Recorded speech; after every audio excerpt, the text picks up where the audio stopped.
Ito na yung lemongrass ko. Wala, sumulpot yung ano guys. Oh, yung lupa niya.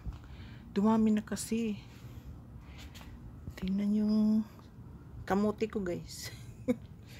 Wala, may kumain sa dahon.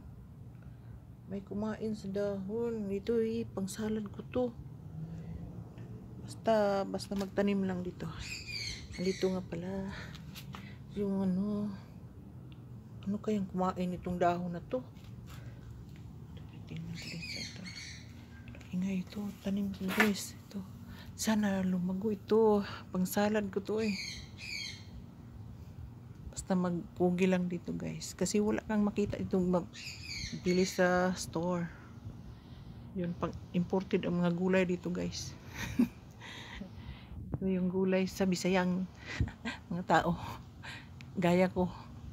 Mahilig sa pang salad. Ito salad kamote. Yan, may amnesia dalbos. Ang sarap nito. Isa salad ko to. Wow. Abunda na ako ngayon sa lemongrass. Grabing init ito. Parang siyang nalungkot siya. Pero mamaya, ngayong gabi, mag-watering ako dito. Lagyan ko to ng maraming water. Kaya na naman. Tinatakpan ko guys. Kasi sobrang init. 108 today. Yun. Init ko nga dahon. May kumain sa dahon ko. Init today. Tamis siya. Yan. Saka pa may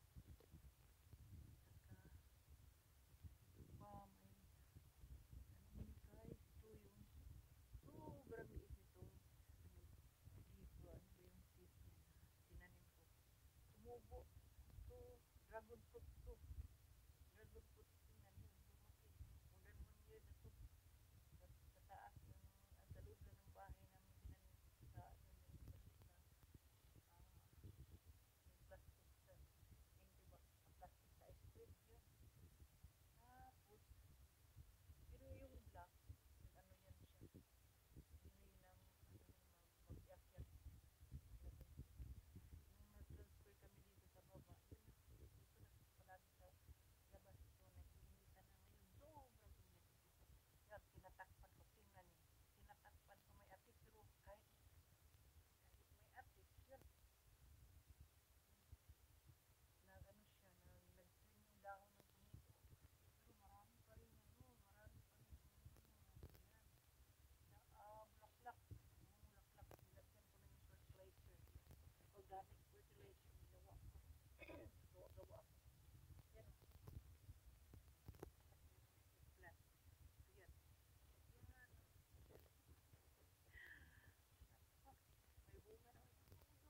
Pwede na harbitin o. Ang tawag basta tomato pa rin ito. Matamis siya.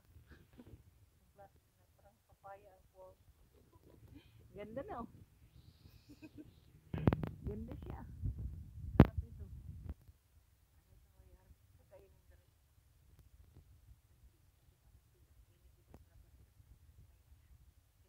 Tinitingnan ko yung, tinanim ko yung potato. Potato yan. Malungkot ang dahon kasi sobrang mainit. So mamaya or malagyan ko ng water. Ano yan? Parang ma-fresh din siyang balik. Masdad yung dahon. Parang hindi ang dahon. Sobrang init. Ito naman kamote. Yan o. Narbisan ko ito kanina kasi nilagay ko sa tinula. Yan. Maganda yung dahon niya kasi may atis. Yung sa isang ganun parang sobrang ano siya, parang nasunog yung dahon. Pero ito, ganda siya kasi dito siya sa tabi ng coral. Maliit na tubig lang. Basta, importante may araw maka ano dito. So, bumaba siya. Ano man yung dwarf na tanim. Tingnan mo yung doon.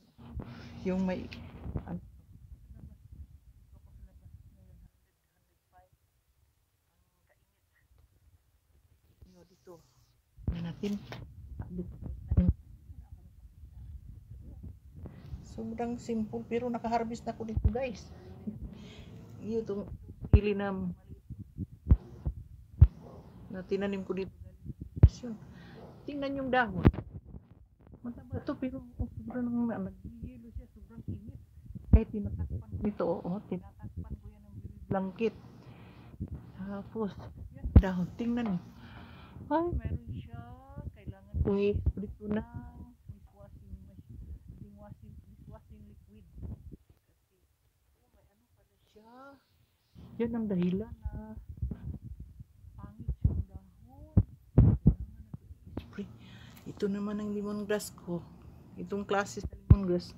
Green ito siya. Yung isa may pagkabayot yung ano niya, body niya. Ito green. Dumami din siya. Galing to sa kaibigan ko na nurse. Yan, may ano pa rin. Ito, basil yan. Basil. Sangig sa Bisaya.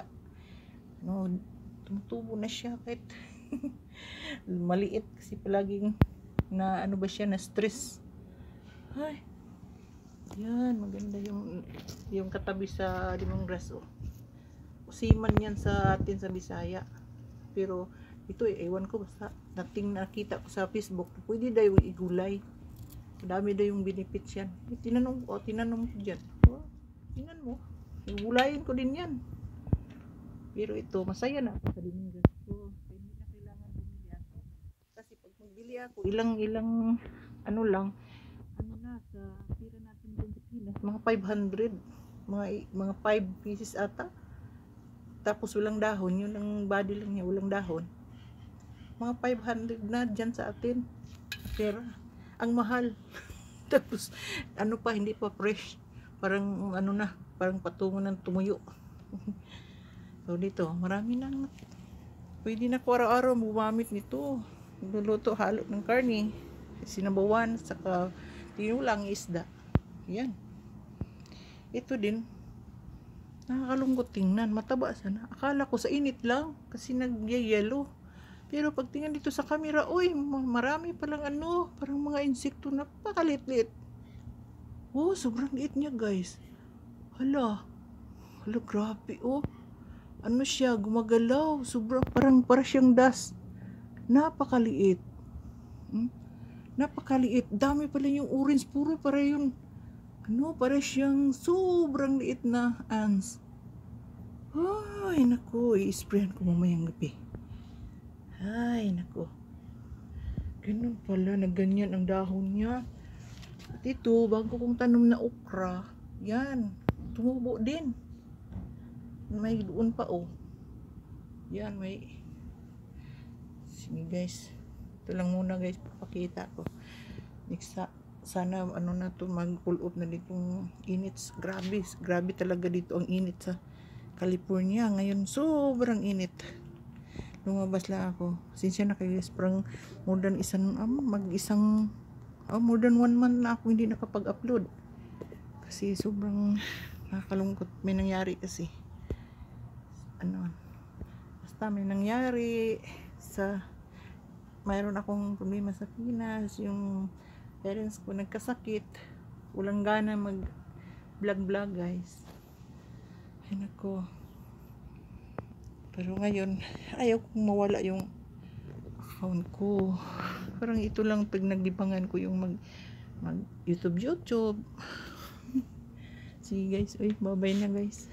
Nakita nyo ako sa mirror. Sa glass. Makita ba yun? Makita ba? Parang hindi. Ako lang siguro nakakita. Yung reflection sa ko. Katawan ko, yun nga doon, pero hindi ko makita, parang hindi makita dito sa sa camera. Sige, guys, bye-bye na, ingat kayo dyan, basta mag-iwan lang kayo ng comment para mabalikan ko kayo, kahit medyo matagal, pero babalikan ko kayo. Sige, guys, bye-bye.